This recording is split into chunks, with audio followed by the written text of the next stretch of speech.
జై శ్రీరామ్. నమస్కారం అండి. 2025 సంవత్సరం ద్వాదశ రాశి వాళ్ళ ఫలితాలు ఎలా ఉన్నాయో తెలుసుకుందాం. ముఖ్యంగా ఈ సంవత్సర ఫలితాలు అనేవి మనం ఎలా తెలుసుకుంటాము అంటే, దీర్ఘకాలిక గ్రహ సంచారం చేసే గ్రహాల వల్ల మనం తెలుసుకుంటాం. దీర్ఘకాలిక అంటే సంవత్సరం పొడవుగా ఒకే రాశిలో ఉంటూ సంచారం చేయబోతున్న ఆ గ్రహాల నుంచి మనము ఎలాంటి ఫలితాలు వస్తాయో మనము తెలుసుకుంటున్నాం. అంటే ముఖ్యంగా శని, గురు, రాహు, కేతు ఈ 4 గ్రహాల నుంచి మనకి ఈ సంవత్సరం అంతా ఎలా ఉంటుంది? గురుబలం ఉందా? శని బలం ఉందా? ఇలా మనము తెలుసుకుంటున్నాం. అంటే శని 2.5 సంవత్సరాలు తీసుకుంటాడు ఒక రాశి నుంచి ఇంకొక రాశికి మారడానికి. గురువు గారు ఒక రాశి నుంచి ఇంకొక రాశికి మారడానికి 1 సంవత్సరం పాటు తీసుకుంటున్నారు. రాహు, కేతులు ఇద్దరు కూడా ఒక రాశి నుంచి ఇంకొక రాశికి మారడానికి 18 మాసాలు తీసుకుంటున్నారు.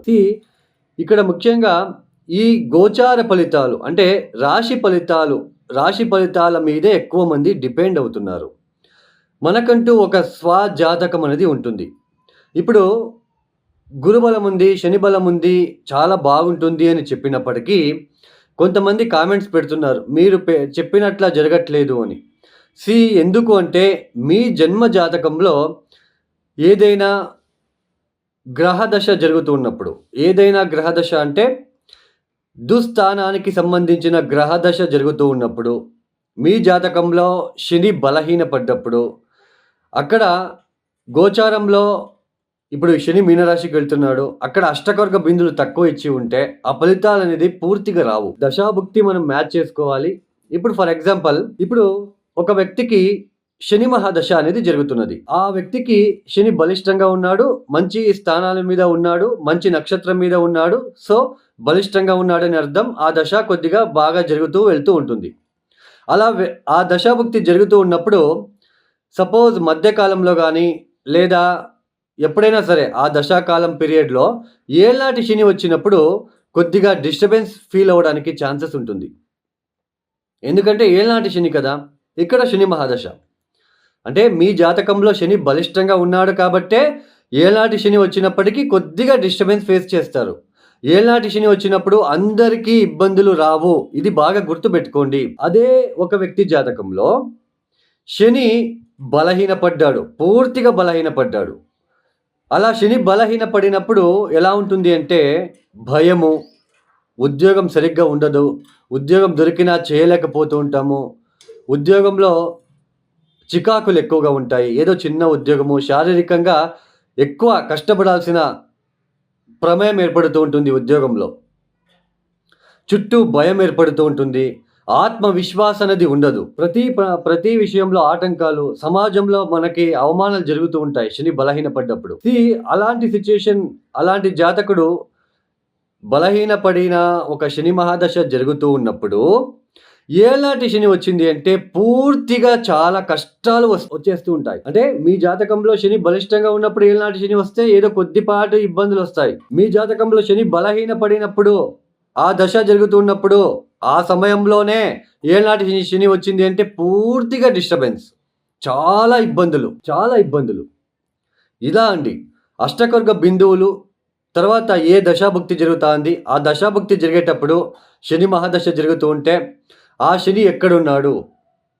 ఒకవేళ శని మహాదశ జరుగుతూ ఉంది, శని బలిష్టంగా ఉన్నాడు, సో లాభస్థానంలో శని వచ్చాడు అంటే చాలా మంచి ఫలితాలు. అర్థమైందా అండి? ఒకవేళ ఒక వ్యక్తి జాతకంలో శని బలహీనపడ్డాడు, శని మహాదశ జరుగుతూ ఉంటుంది, ఉద్యోగం లేక ఏ చిన్న ఉద్యోగం చేస్తూ కష్టపడుతూ చాలా మానసికంగా, శారీరకంగా ఆత్మవిశ్వాసం లేకుండా ఇబ్బందులు పడుతూ ఉంటాడు. అలాంటి సమయంలో అలాంటి వ్యక్తి జాతకంలో ఉన్న శని మహాదశ జరిగేటప్పుడు లాభస్థానంలో శని వచ్చి, ఆ లాభస్థానంలో నేను చెప్తున్నది గోచారంలో శని వచ్చి, అక్కడ గనక అష్టకర్గ బిందులు ఏ 4, 5, 6 ఇచ్చి ఉంటే, ఈవెన్ ఇక్కడ మీ జాతకంలో శని బలహీనపడి శని మహాదశ జరిగి మిమ్మల్ని ఇబ్బంది పెట్టినప్పటికీ ఈ లాభస్థానంలో గోచారంలో శని వచ్చినప్పుడు మిమ్మల్ని గ్రాడ్యువల్లీ రైజ్ అయిపోతారు. మంచి ఉద్యోగం దొరుకుతుంది ఆ సమయంలో. ఇది అండి, ఇలా మనం చూసుకోవాలి. ఇది మీకు అర్థమైందని భావిస్తున్నాను. మీరు అర్థం చేసుకోవాలి అనే ఉద్దేశంతోనే ఇది చెప్పడం జరిగింది.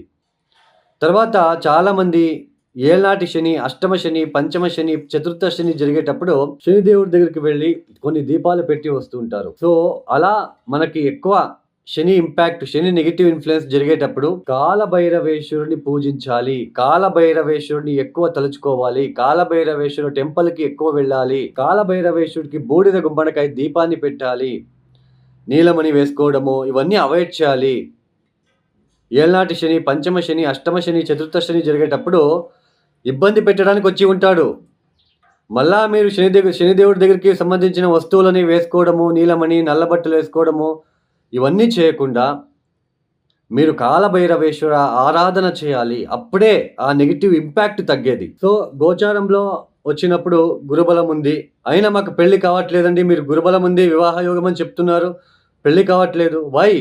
మీ జాతకంలోకి చెడు గ్రహాల దశ జరుగుతున్నప్పుడు, సో నెగిటివ్ ఇన్ఫ్లుయెన్స్ జరుగుతున్నప్పుడు ఇబ్బందులు ఉంటాయి. అక్కడ మీ జాతకంలో ఏ దోషాలు ఉన్నాయో వాటికి సంబంధించిన పరిహారాలు చేసుకోవాలి. చిన్న చిన్న సింపుల్ రెమెడీస్ వేళ్ల కొద్దీ ఉన్నాయండి. చూడండి, అందరికీ హోమం వర్తించదు. అందరూ హోమం చేపించుకోగానే ఆ నెగిటివ్ ఇన్ఫ్లుయెన్స్ తగ్గదు. ఇది బాగా గుర్తుపెట్టుకోండి. జమ్ స్టోన్ వేసుకోగానే కోర్టు సంపాదిస్తాము, this is fake, this is wrong sentence. కొన్ని సింపుల్ రెమెడీస్ వేళ్ల కొద్దీ ఉన్నాయి. ఫర్ ఎగ్జాంపుల్, చంద్రుడు అంటే ఏంటి? నీళ్లు, వాటర్. ఈ ఎండాకాలంలో వాటర్ అందించండి.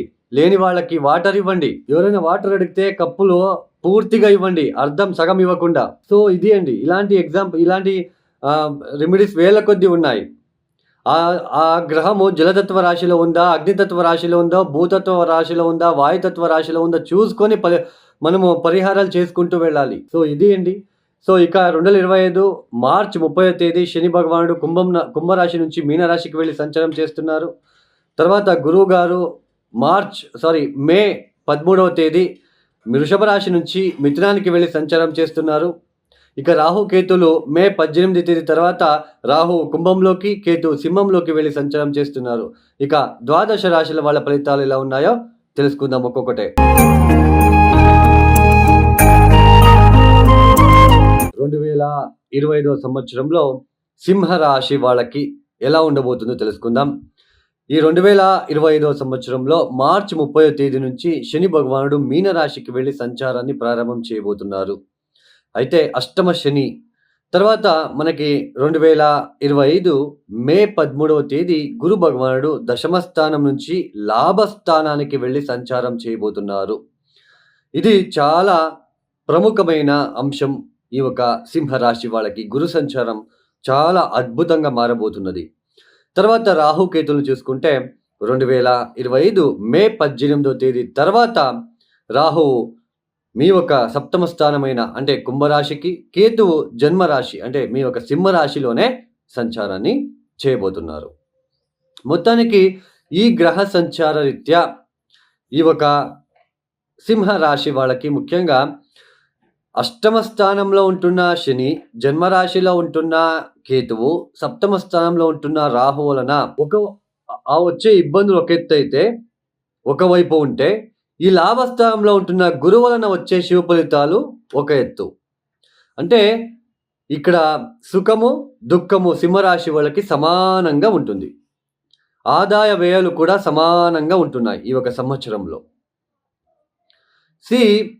ఈ ఒక సంవత్సరంలో ముఖ్యంగా అష్టమ శని వస్తున్నాడు అని భయపడకుండా ఫస్ట్ ఆలోచించండి. అష్టమ శని వచ్చాడు, సరే, అష్టమ స్థానంలో శని వస్తున్నాడు, అష్టకర్గ బిందుల్ని కూడా చూసుకోండి.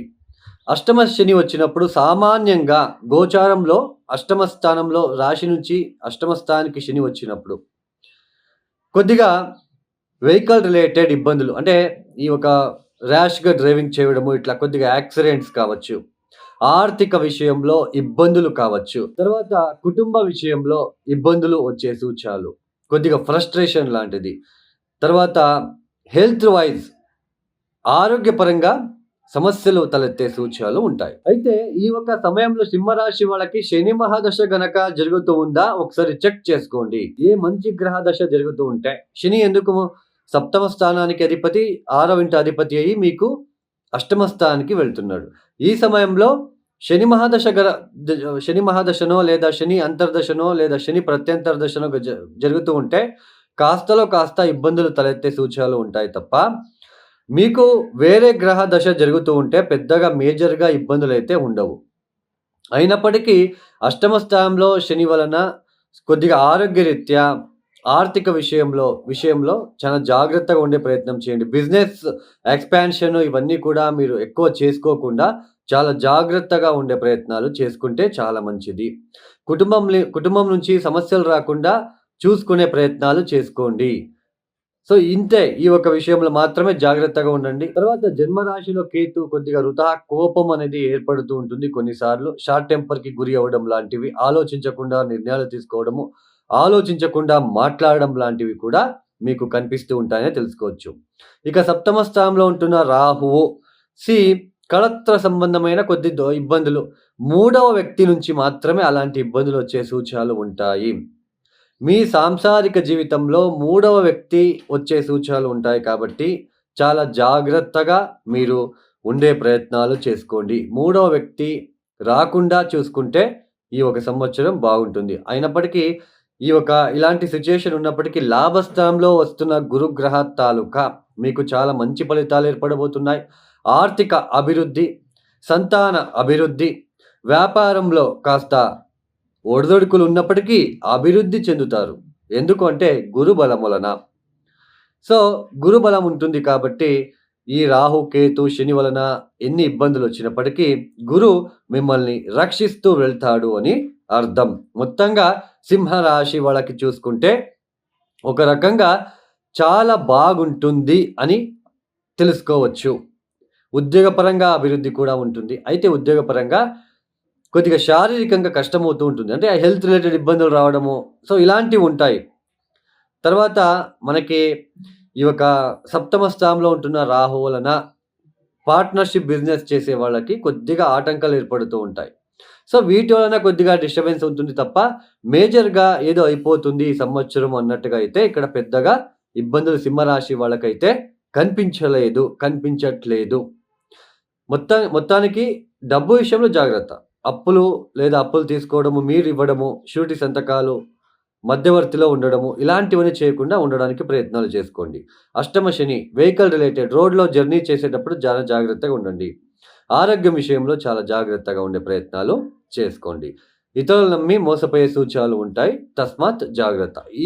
ఇవన్నీ కొద్దిగా జాగ్రత్తగా చూసుకుంటే ఇంకా మనకి లాభస్థానంలో గురువు ఉంటున్నాడు కాబట్టి అవి మేనేజ్ అవుతూ వెళ్తాయని తెలుసుకోవచ్చు. మీకెప్పుడు ఇబ్బంది పెడుతుంది ఈ అష్టమ శని అంటే 2026 ఏప్రిల్ తర్వాత చాలా ఇబ్బందులు వచ్చే సూచనలు ఉంటాయి. మొత్తానికి ఇలాంటి సిట్యుయేషన్ ఉంటుంది కాబట్టి కొద్దిగా జాగ్రత్తగా ఉండండి. సింహరాశి వాళ్ళకి ఆదాయం 11, వ్యయం కూడా 11 సమానంగా. అంటే ఇన్‌కమ్ మరియు ఔట్ గోయింగ్ 2 కూడా సమానంగా ఉంటున్నది ఈ ఒక సంవత్సరంలో. కొద్దిగా అవమానాలు ఎక్కువగా ఉంటాయి. చాలా జాగ్రత్తగా ఉండండి. సింహరాశి వాళ్ళు తప్పనిసరిగా కాలభైరవేశ్వర ఆరాధన, రుద్రాభిషేకం లాంటివి చేసుకోవడము, తర్వాత మృత్యుంజయ హోమం లాంటిది లేదా మృత్యుంజయ మంత్రం చదువుకోవడము, ఒకసారి రాహుకేతువులు శాంతి చేసుకోవడము, దత్తాత్రేయ క్షేత్రాలకు వెళ్ళి రావడము చాలా మంచి ఫలితాలు ఇస్తుందని తెలుసుకోవచ్చు. ఈ ఒక వీడియో మీకు నచ్చితే లైక్ చేయండి, షేర్ చేయండి, సబ్స్క్రైబ్ చేసుకోండి. సర్వే జన సుఖినో భవంతు. ధన్యవాదములు. జై శ్రీరామ్.